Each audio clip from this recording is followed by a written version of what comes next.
अब जब भी बात होगी केवल आतंकवाद पर बात होगी, पीओके पर बात होगी। अगर बात होगी तो सिर्फ पाकिस्तान के कब्जे वाले कश्मीर की, पीओके की। करने को हम कुछ और भी कर सकते थे, परंतु शक्ति के साथ संयम भी चाहिए। ऑपरेशन सिंदूर अभी खत्म नहीं हुआ है।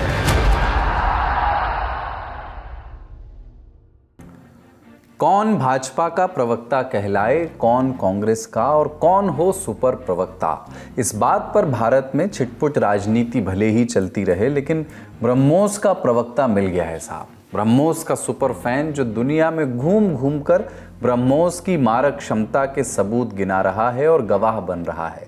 माँ बाप ने बड़े प्यार से बचपन में इस प्रवक्ता का नाम रखा था शहबाज शरीफ। कैसे बता रहे हैं कि हम तो प्लान बनाते ही रह गए, ब्रह्मोस ने ठिकाने प्लेन कर डाले। पर यह प्रवक्ता इतना भी शरीफ नहीं है। जिहादी जनरल पर बोले गए झूठ भी आपको बताएंगे कि पीओके को वापस लाने का प्लान, हवाई बातें नहीं, टेक्निकलिटी पर बात करेंगे। सैन्य बल या बुद्धि बल क्या काम आएगा वो बताएंगे। मॉक ड्रिल्स पर क्या लंबे प्लान बनाए गए हैं वो भी। राजस्थान में एक नौकरी पेशा इंसान कैसे जासूसी का संदिग्ध हो गया ये भी जानेंगे। सुपर प्रवक्ता पर हो रही सुपर राजनीति की बात तो डिटेल में होगी ही। शशि थरूर के खरे खरे जवाब भी सुनेंगे और खरा खरा ही जवाब दिया गया है डोनाल्ड ट्रंप को भी। टैरिफ और क्रेडिट के लालच में सीज फायर पर भारत ने एक बार फिर से मुंह पर झूठा कह दिया है। नमस्ते, अपन है कुलदीप और आप देख रहे हैं the Lallantop show. Brought to you by Namaste India, Sharda university and Sensodyne के। इंडिया को पसंद है थोड़ा ज्यादा। नमस्ते इंडिया डेयरी प्रोडक्ट्स, प्रॉमिस थोड़े ज्यादा का। बड़ी खबर पर चलने से पहले एक जरूरी जानकारी। पाकिस्तान के प्रधानमंत्री शहबाज शरीफ इस समय 4 देशों के दौरे पर निकले हैं। इनमें तुर्की और अजरबैजान भी शामिल हैं। 28 मई के दिन शरीफ ने पाकिस्तान, तुर्की, अजरबैजान ट्राइलेटरल समिट में शिरकत की।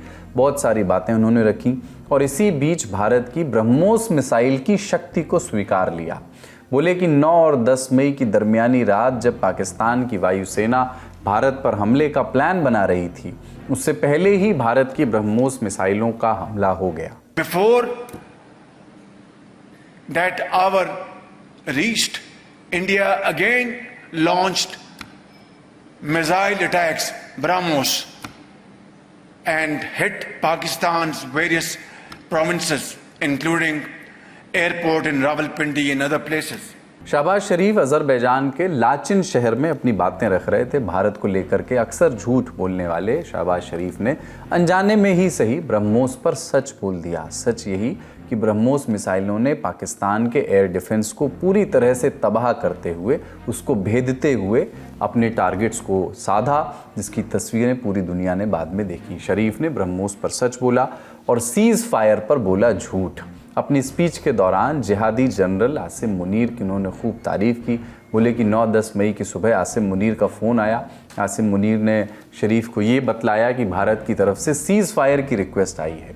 उसके बाद पाकिस्तान ने ये रिक्वेस्ट स्वीकार कर ली, जबकि सच ये है जो आप जानते हैं कि 10 मई की सुबह अमेरिका के विदेश मंत्री ने आसिम मुनीर से बात की थी, जिसके बाद पाकिस्तान की तरफ से, पाकिस्तान के डीजीएमओ की तरफ से सीज फायर की रिक्वेस्ट भारत के डीजीएमओ को की गई थी। अमेरिका के विदेश मंत्री मार्को रूबियो ने ही पाकिस्तान की इस रिक्वेस्ट को भारत के विदेश मंत्री एस जयशंकर के पास पहुंचाया था, जिस पर एस जयशंकर ने कहा था कि अगर पाकिस्तान को सीज फायर की बात करनी है तो डीजीएमओ टू डीजीएमओ ही बात होगी। जिसके बाद दोनों देशों के डीजीएमओ ने दोपहर में करीब 3:30 बजे बात की और सीज फायर पर सहमति बनी। ये तो था छोटा सा फैक्ट चेक। अब बड़ी खबर की बात करते हैं।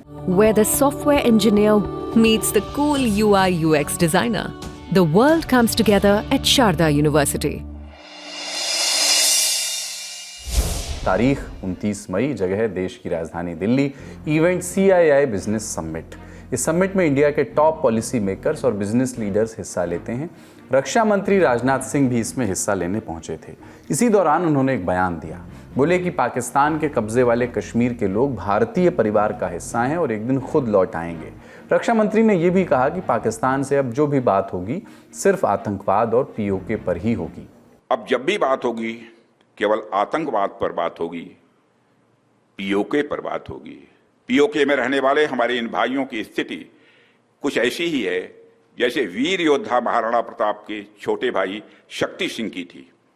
छोटे भाई शक्ति सिंह के अलग हो जाने पर भी बड़े भाई महाराणा प्रताप का विश्वास अपने छोटे भाई के प्रति बना रहता है और वह बड़े विश्वास के साथ कहते हैं कि तब कुपंथ को छोड़ सुपथ पर स्वयं चला आएगा, मेरा ही भाई है मुझसे दूर कहां जाएगा।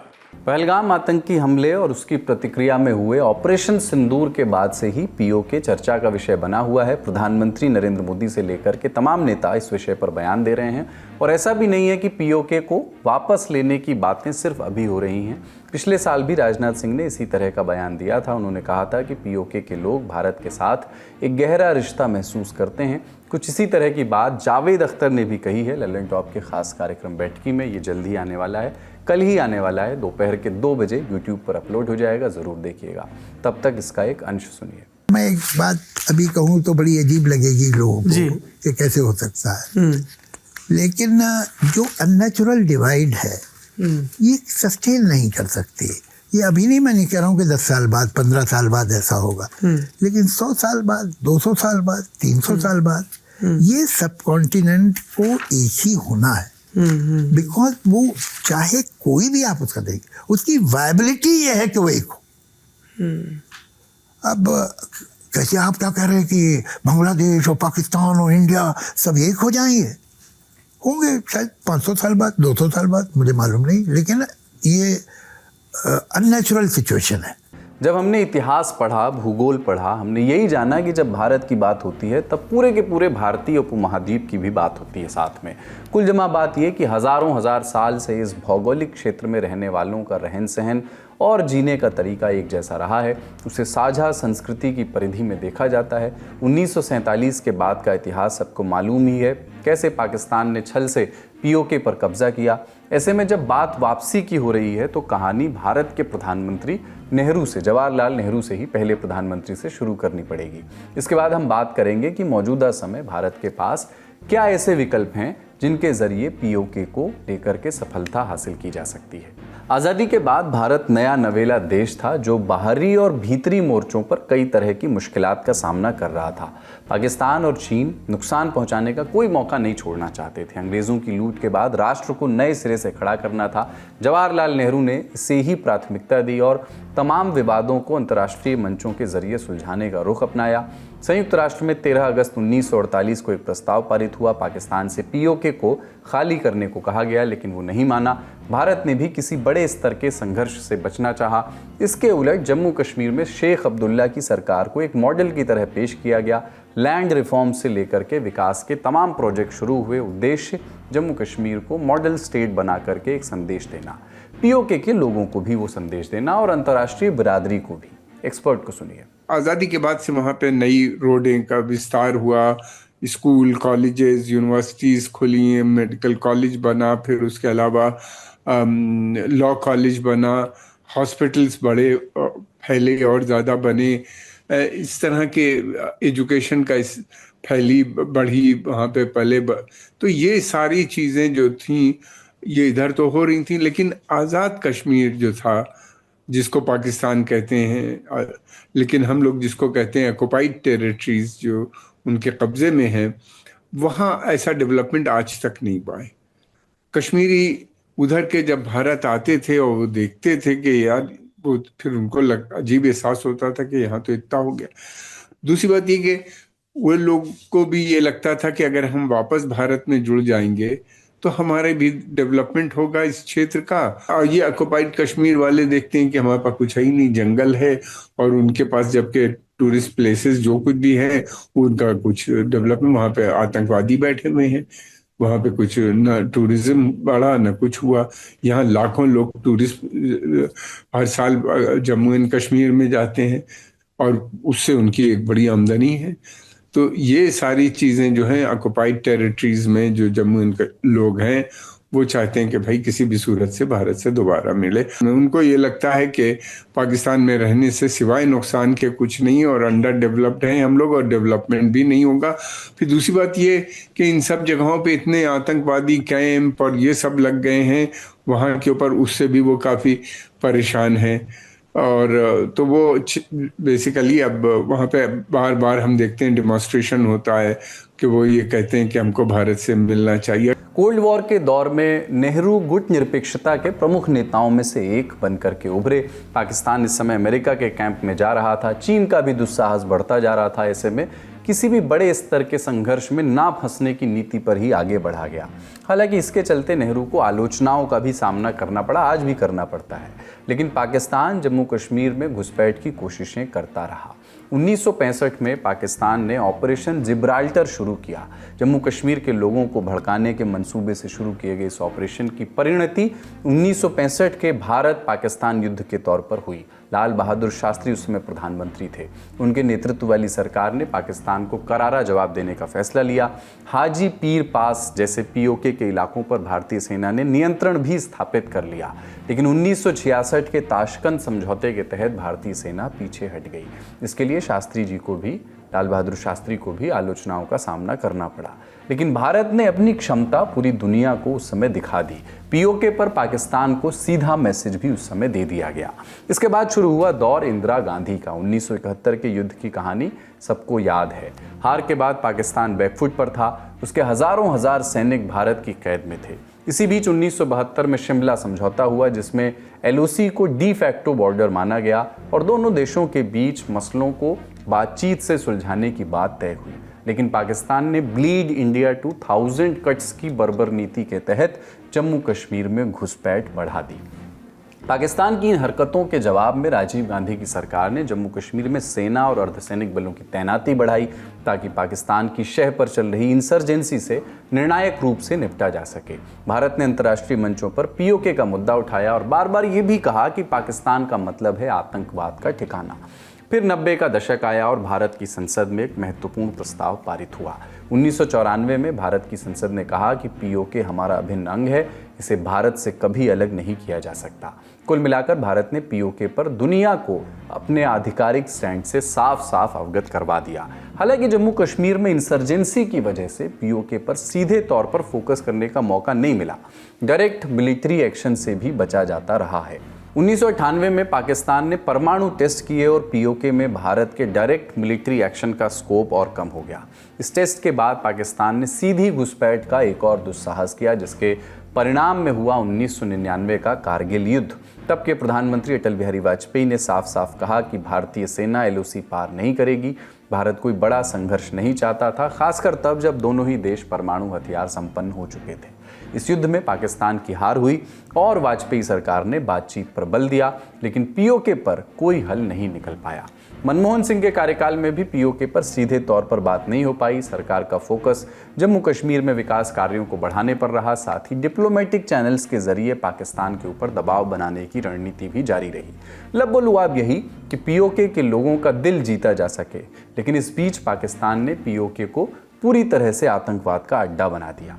साल 2014 में नरेंद्र मोदी भारत के प्रधानमंत्री बने। पाकिस्तान के आतंकी हमले जारी रहे। 2016 में जवाब दिया गया सर्जिकल स्ट्राइक के जरिए। 2019 में भारत एक कदम और आगे बढ़ा। पुलवामा आतंकी हमले के जवाब में एयर स्ट्राइक की। पाकिस्तान की न्यूक्लियर धमकियों की टोह ली गई और फिर 2025 में इन धमकियों को सिरे से खारिज करते हुए पीओके और पाकिस्तान के भीतर आतंकी ठिकानों को निशाना बनाया गया। आतंकियों के समर्थन में पाकिस्तानी सेना आई तो उसके सैन्य ठिकानों को भी तबाह किया गया, जिसकी तस्वीरें पूरी दुनिया ने देखी। इस नई अप्रोच को ही न्यू नॉर्मल कहा जा रहा है, जिसकी बात प्रधानमंत्री नरेंद्र मोदी से लेकर के विदेश भेजे गए भारतीय डेलीगेशंस और तमाम स्तंभकार भी कर रहे हैं। और अब इसी न्यू नॉर्मल में बात हो रही है पीओके को वापस लाने की, जिसमें सैन्य कार्रवाई के विकल्प भी खुले हुए हैं। एक्सपर्ट से इन विकल्पों के बारे में समझते हैं और जोखिमों के बारे में भी। एक तो हम कह सकते हैं कि हमारे पास एक मिलिट्री ऑप्शन है, फौज की ऑप्शन है, पर मिलिट्री एक्शन में क्या है कि हमें ये नहीं भूलना चाहिए कि पाकिस्तान एक परमाणु मुल्क है, उसके पास एटमी बम है और हमें उनका माइंडसेट अभी भी मतलब देखें तो वो बहुत ही उत्सुक है। जब भी कुछ झड़प होती है तो वो छोटी बात करते नहीं, वो सीधा परमाणु हथियार की ही बात करते हैं। दूसरा अगर हम देखें तो जो पाकिस्तान ऑक्यूपाइड कश्मीर है उसमें हम अगर यूएन में रेफरेंडम की बात करते हैं, जिस तरीके से क्रीमिया में हुआ था, तो एक पब्लिक रेफरेंडम के सपोर्ट से भी पीओके का हमारे कब्जे में आना काफी संभावना बढ़ा देता है। एंड इसके अलावा देखिए राजनीतिक और कूटनीतिक ऑप्शंस भी हैं। डिप्लोमेसी में क्या है कि देखें, हम बाकी गल्फ कंट्री से सपोर्ट ले सकते हैं और पाकिस्तान पे प्रेशर बनाया जा सकता है। उसके अलावा हम इकोनॉमिक सैंक्शंस के लिए ज्यादातर हम अपील करेंगे कि इकोनॉमिक सैंक्शंस लगे, ताकि पाकिस्तान को है ना वो हिट फील हो। संयुक्त राष्ट्र में हम जाके IAEA को भी दरख्वास्त कर सकते हैं कि पाकिस्तान की जो न्यूक्लियर आर्सेनल है उस पे ऑब्जर्वर्स को वहां पे है ना जो निगरानी कर सके और इन्हें मॉनिटर कर सके। इन सभी चीजों को मन में रखते हुए सबसे अत्याधुनिक जो हथियार हमारे पास है वो है इंडस वाटर ट्रीटी। परमाणु बम से भी शक्तिशाली और इफेक्टिव जो हमारे पास विकल्प है वो है इंडस वाटर ट्रीटी का, जो हमने जिसे रद्द कर दिया है। फौजी ऑप्शन जो मिलिट्री ऑप्शन है वो सबसे आखिरी विकल्प होना चाहिए पीओके को लेने के लिए। पहले हमें इनकी जड़ें कमजोर करनी पड़ेंगी और मिलिट्री ऑप्शन तो बाद में भी अपनाई जा सकती है। और अगर सैन्य कार्रवाई के विकल्प को पूरी तरह से ऑफ द टेबल कर दिया जाए, सिर्फ और सिर्फ डिप्लोमेटिक चैनलों के जरिए पीओके को वापस लाने की कोशिश की जाए, तब तरीके क्या हो सकते हैं, ये भी हमने एक्सपर्ट से पूछा। लेकिन पहले जरा एक तुलना कर लेते हैं पीओके और जम्मू कश्मीर की आर्थिकी की। फाइनेंशियल एक्सप्रेस की रिपोर्ट के मुताबिक 2021 में पीओके की जीडीपी $3.2 बिलियन की थी, वहीं जम्मू कश्मीर की $27.7 बिलियन की थी। पीओके की जीडीपी में बाहर से भेजे गए पैसों और सैन्य गतिविधियों का ही मुख्य तौर पर योगदान था, जबकि जम्मू कश्मीर में विकास कार्यों के चलते ऐसा हुआ। इसके चलते पीओके में प्रति व्यक्ति आय का स्तर बहुत ही कम रहा, जबकि जम्मू कश्मीर में पीओके से बहुत बेहतर रहा। पीओके में गरीबी की दर 34% थी, जबकि जम्मू कश्मीर में 10%। पीओके में इंफ्रास्ट्रक्चर डेवलपमेंट भी ना के बराबर है। मुजफ्फराबाद जैसे बड़े इलाकों में ढंग के हाईवेज तक नहीं है। चीन का बेल्ट एंड रोड इनिशिएटिव कुछ इन्वेस्टमेंट लेकर के आया है, लेकिन इसका फायदा स्थानीय समुदायों को नहीं मिला है। बिजली, शिक्षा और स्वास्थ्य के पैमानों पर पीओके की हालत बहुत खराब है, जबकि जम्मू कश्मीर में बड़े बड़े हाईवेज हैं, विश्व स्तर के शिक्षण संस्थान हैं, फलता फूलता टूरिज्म सेक्टर है और लगातार निवेश भी आ रहा है। कुल मिलाकर आर्थिक स्तर पर जम्मू कश्मीर बहुत आगे है, वहीं पीओके में दुश्वारियां ही दुश्वारियां हैं। यही वजह है कि पीओके में लगातार विरोध प्रदर्शन होते रहे हैं। पिछले साल मई में एक ऐसा ही विरोध प्रदर्शन हुआ था। महंगाई, सुरक्षा और शिक्षा जैसे मुद्दों पर लोग सड़कों पर निकल आए थे। पाकिस्तानी सरकार पर भेदभाव का आरोप उन्होंने लगाया था, भेदभाव जो दशकों से चल रहा है। इन विरोध प्रदर्शनों को पाकिस्तान की सेना और सरकार ने बेरहमी से कुचल दिया। कम से कम 3 लोगों की मौत हुई थी, सैकड़ों घायल हुए थे। उस समय भी भारत के नेताओं ने पीओके के लोगों के प्रति हमदर्दी जताई थी और कहा था कि एक दिन उनकी वापसी होगी। अब सवाल है कि क्या आर्थिक विकास का एक बेहतर विकल्प दिखाकर पीओके के लोगों की वापसी कराई जा सकती है? एक्सपर्ट से समझते हैं। भारत की रणनीति साफ है। जम्मू और कश्मीर में आर्थिक विकास जितना ज्यादा होगा, पाक अधिकृत जम्मू और कश्मीर के लोग उतना ज्यादा अंतर देखेंगे उनके जीवन में और जम्मू और कश्मीर में लोगों के जीवन में। और जिस तरह से जम्मू और कश्मीर में IIT, IIM, एम्स, सड़कें बन रही हैं, होटल्स बन रहे हैं, टूरिज्म को बढ़ावा दिया जा रहा है, इसीलिए पाकिस्तान टूरिज्म को टारगेट कर रहा है। पाकिस्तान नहीं चाहता कि जम्मू कश्मीर का आर्थिक विकास हो, क्योंकि फिर पाक अधिकृत जम्मू और कश्मीर में लोगों को पता चल जाएगा कि जहां वो एक एक बोरी के लिए लड़ रहे हैं, आटे की बोरी के लिए, जहां वो दाने दाने पर मोहताज है, वहां भारत में तेजी से प्रगति हो रही है। और गिलगिट बाल्टिस्तान के लोगों ने अभी से ही कहना शुरू कर दिया है करगिल चलो, क्योंकि वो देख रहे हैं लद्दाख में कितनी तेजी से विकास हो रहा है। वहां पर यूनिवर्सिटीज भी आ रही हैं, पर्यटन को भी बढ़ावा दिया जा रहा है और अब सीमा के पहले गांव तक लोग मोटरसाइकिल रैली, कार रैली, पर्यटन, इन सबको बढ़ावा दे रहे हैं और पाकिस्तान उनकी भूमि यानी पाक अधिकृत जम्मू और कश्मीर की भूमि गैर कानूनी तरीके से कभी चीन को बेच देता है, कभी पाकिस्तान की आर्मी कॉर्नर के प्लॉट ले लेती है और वहां के लोगों पर अत्याचार हो रहा है। पहली बात। दूसरी बात बहुत महत्वपूर्ण, जिस तरह से डेमोग्राफिक प्रोफाइल बदल दी गई पाक अधिकृत जम्मू कश्मीर और गिलगिट और बाल्टिस्तान की। गिलगिट बाल्टिस्तान में शिया बहुल इलाका था, खैबर पख्तूनख्वा से सुन्नी मुसलमान लाकर वहां बसा दिए गए और वहां शिया माइनॉरिटी में आ गए। पाकिस्तानी पंजाबी ज्यादातर कश्मीर पाक अधिकृत जम्मू कश्मीर में आ गए और वहां के लोगों के साथ अन्याय करना शुरू कर दिया। ये सब लोगों को दिख रहा है और इसीलिए उनका झुकाव भारत की ओर धीरे धीरे बढ़ता जा रहा है। आपने जानकार को सुना, बारीकियां समझी और चूंकि बात पाकिस्तान की हो रही है तो एक और अपडेट आपको दे देते हैं। CII बिजनेस समिट से ही air chief marshal Amarpreet Singh ने एक चिंता जताई है और कहा है कि भारत को अपने डिफेंस प्रोजेक्ट्स के लिए खर्च बढ़ाना होगा क्योंकि प्रोजेक्ट टाइम पर पूरे नहीं हो रहे हैं। Timelines is a big issue.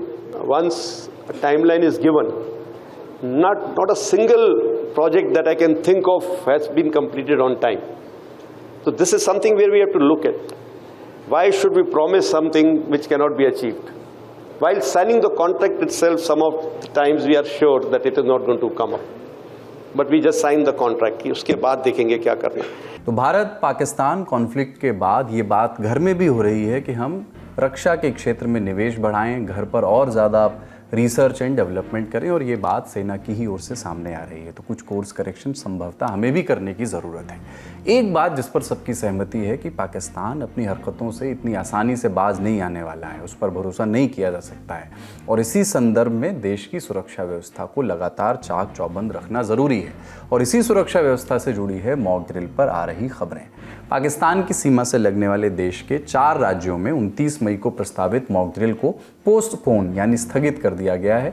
इन 4 राज्यों में जम्मू कश्मीर, पंजाब, राजस्थान और गुजरात शामिल हैं। इस अभ्यास का नाम दिया गया था ऑपरेशन शील्ड। इन राज्यों की तरफ से ऑपरेशन शील्ड को स्थगित होने की एडवाइजरी जारी की गई। उसमें बताया गया कि यह अभ्यास प्रशासनिक कारणों से स्थगित किया जा रहा है। हालांकि अब ये किस तारीख को होगा इसके बारे में कोई जानकारी अभी नहीं दी गई है। जैसा कि हमने आपको कल यानी 28 मई के ललन टॉप शो में बताया था कि ऑपरेशन शील्ड के तहत होने वाली मॉक ड्रिल में बेसिक्स परखे जाएंगे। इमरजेंसी में कैसे रिस्पॉन्स किया जाएगा इसे जांचा जाएगा। प्रशासन, फोर्सेस और आम लोगों के बीच कोऑर्डिनेशन में बेहतरी की कोशिशें होंगी, लेकिन फिलहाल अभी इसको पोस्टपोन कर दिया गया है, स्थगित कर दिया गया है। सवाल यही है कि जब फिलहाल सब कुछ शांत है तो अभी मॉक ड्रिल अभ्यास की बात क्यों होने लगी? आगे क्या कवायद होगी? क्या ये अभ्यास अब समय समय पर किया जाएगा? वेस्टर्न बॉर्डर्स के साथ जो स्टेट्स होती हैं और जो यूटी लगती है उसमें ये मॉक ड्रिल जो है वो 31 मई को होने जा रही है। पहले ये जो है वो आज होनी थी, लेकिन एडमिनिस्ट्रेटिव रीजंस के कारण इसको होम मिनिस्ट्री ने पोस्टपोन किया और अब नई डेट जो आई है वो 31 मई है।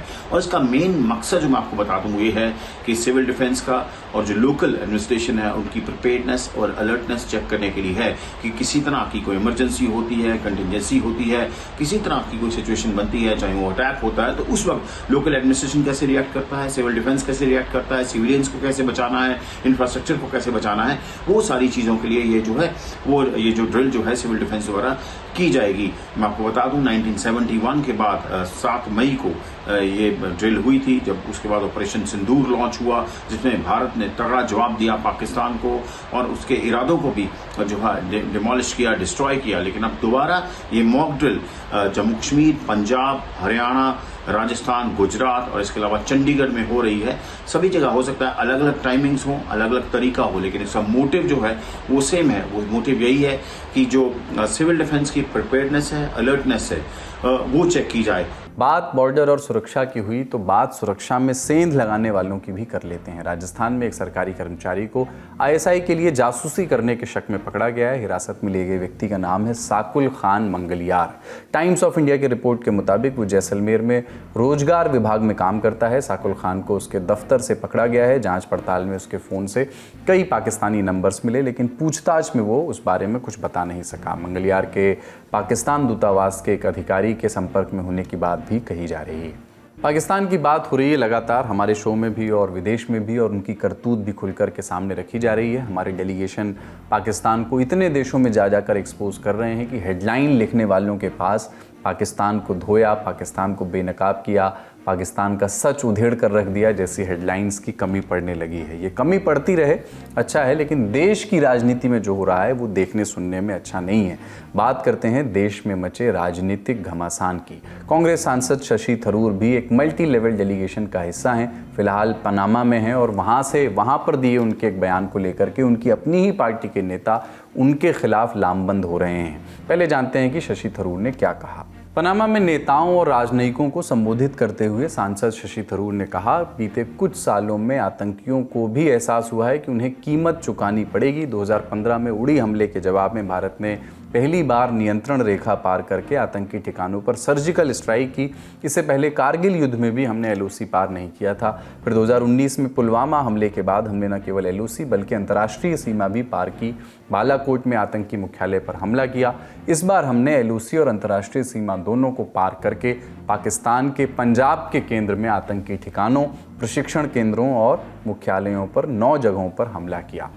शशि थरूर के इस बयान में 2 टाइपों नुमा गलतियां रहीं। जैसे उड़ी हमला साल 2016 में हुआ था, पुलवामा हमला फरवरी में हुआ था। थोड़ा ऊपर नीचे वो भूल गए, लेकिन मसला वो नहीं है। मसला बना मौजूदा केंद्र सरकार की आतंकवाद के खिलाफ कार्रवाइयों का गुणगान। ये कांग्रेस के नेताओं को पसंद नहीं आया। उदित राज ने शशि थरूर पर तंज कस दिया, कहा कि थरूर को बीजेपी का सुपर प्रवक्ता या विदेश मंत्री बनाया जाना चाहिए। उन्होंने थरूर पर आतंकवाद के खिलाफ लड़ाई में कांग्रेस की भूमिका को कम करके आंकने का आरोप भी लगाया। उदित राज ने कहा कि 1965 में भारतीय सेना ने लाहौर सेक्टर में कई जगहों पर पाकिस्तान में प्रवेश किया था। 1971 में भारत ने पाकिस्तान को 2 हिस्सों में तोड़ा। यूपीए सरकार के दौरान भी कई सर्जिकल स्ट्राइक्स हुई, लेकिन इन्हें राजनीतिक लाभ लेने के लिए प्रचारित नहीं किया गया। थरूर ने उस पार्टी के साथ बेईमानी की जिसने उन्हें इतना कुछ दिया। उदित राज के इस पोस्ट को कांग्रेस सांसद जयराम रमेश और प्रवक्ता पवन खेड़ा ने एक्स पर रीट्वीट किया।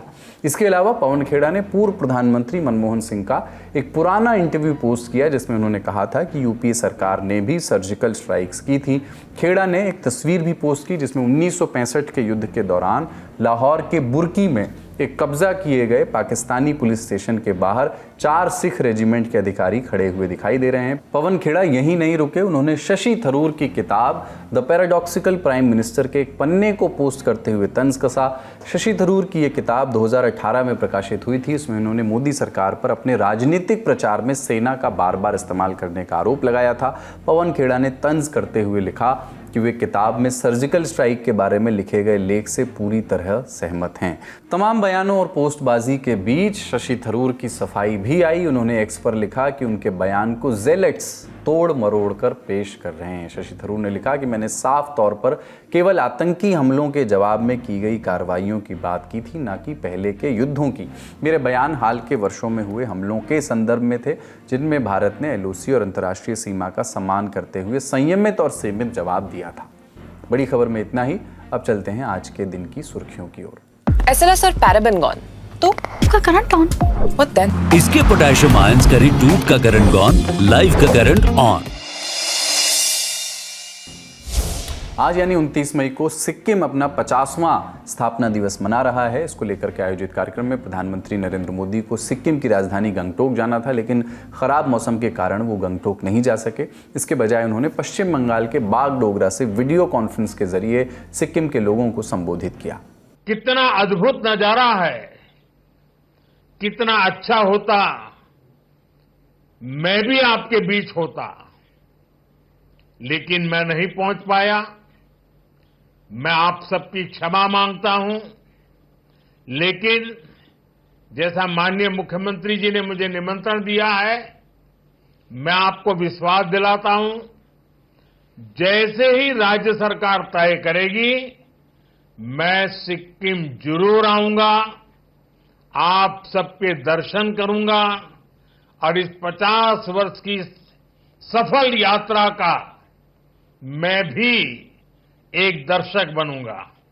इसके बाद उन्होंने पश्चिम बंगाल के अलीपुर द्वार और कूच बिहार जिलों में 1010 करोड़ रुपए से अधिक की लागत वाली सिटी गैस वितरण परियोजना की आधारशिला रखी। इस दौरान प्रधानमंत्री ने अपने भाषण में ऑपरेशन सिंदूर, पाकिस्तान, केंद्र की नीतियों का जिक्र करते हुए पश्चिम बंगाल की ममता सरकार पर निशाना साधा। पश्चिम बंगाल एक साथ कई संकटों से घिरा हुआ है। एक संकट समाज में फैली हिंसा और अराजकता का है। दूसरा संकट माताओं बहनों की असुरक्षा का है। उन पर हो रहे जघन्य अपराधों का है। बंगाल की जनता पर हो रहे इन अत्याचारों से यहां की निर्मम सरकार को कोई फर्क नहीं पड़ता। बंगाल में मची चीख पुकार, नहीं चाहिए निर्मम सरकार। प्रधानमंत्री की ओर से लगाए गए आरोपों पर पश्चिम बंगाल की मुख्यमंत्री ममता बनर्जी ने जवाब भी दिया। उन्होंने बीजेपी को चुनौती देते हुए कहा कि अगर हिम्मत है तो कल चुनाव में उतरें, हम तैयार हैं। इसके साथ ही प्रधानमंत्री की ओर से ऑपरेशन सिंदूर का जिक्र होने पर भी ममता बनर्जी ने बीजेपी को घेरा। Presence of him, his minister said like Operation Sindoor, they will do the Bengal operation also. Operation of Bengal. I challenge them. If they have the guts, you go election for tomorrow.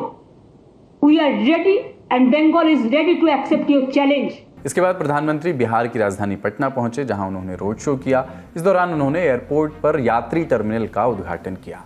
अब बात America के राष्ट्रपति Donald Trump की करते हैं। उन्हें आज दो बड़े झटके लगे हैं। पहला, टेस्ला के संस्थापक एलन मस्क ने उनके प्रशासन से इस्तीफा दे दिया है। दूसरा, ट्रंप के टैरिफ सिस्टम को अमेरिकी अदालत ने असंवैधानिक करार देते हुए उस पर रोक लगा दी है। वहीं भारत ने एक बार फिर से दोहराया कि दोनों देशों के बीच हुए युद्ध विराम की बातचीत के दौरान अमेरिका के साथ टैरिफ का मुद्दा चर्चा में नहीं था। विदेश मंत्रालय के प्रवक्ता रणधीर जायसवाल ने इस मुद्दे पर प्रतिक्रिया दी। From the time Operation Sindoor commenced on 7th May till the understanding on cessation of firing and military action on 10th May, there were conversations between Indian and US leaders on the evolving military situation. The issue of trade or tariff did not come up in any of those discussions. External Affairs Minister has also made clear that the cessation of firing was decided upon through direct contacts between the DGMOs of India and Pakistan. Bharat का ये बयान ऐसे वक्त में आया है जब America की फेडरल ट्रेड कोर्ट में चल रही सुनवाई के दौरान ट्रंप प्रशासन ने अपने टैरिफ नियमों को सही ठहराने के लिए सीज फायर का सहारा लिया था। कहा कि ये टैरिफ ही था जिसने दोनों देशों के युद्ध को रुकवा दिया था। लेकिन उनके इस बयान का भारत ने एक बार फिर से खंडन कर दिया है। जाते जाते एक और ज़रूरी सूचना। Guest in the news room में इस बार आपसे मुखातिब होंगे जाने माने क्रिकेटर चेतेश्वर पुजारा और उनकी पत्नी जो लेखिका भी हैं पूजा पुजारा। सौरभ द्विवेदी के साथ इस मज़ेदार बातचीत में MS धोनी, विराट कोहली, रोहित शर्मा समेत तमाम दिग्गजों को लेकर के अंदर की बातें उन्होंने बताई हैं। साथ ही ड्रेसिंग रूम के कई सारे किस्से भी खुल करके बताए हैं। देखिए ललन टॉप पर ये एपिसोड शनिवार 31 मई को दोपहर 12 बजे आ जाएगा ललन टॉप की वेबसाइट पर और उसके बाद यूट्यूब पर भी। आज का ललन टॉप शो यहीं तक। अपना और अपनों का ख्याल रखिए। देखते रहिए दी ललन टॉप। शुक्रिया। शुभ रात्रि।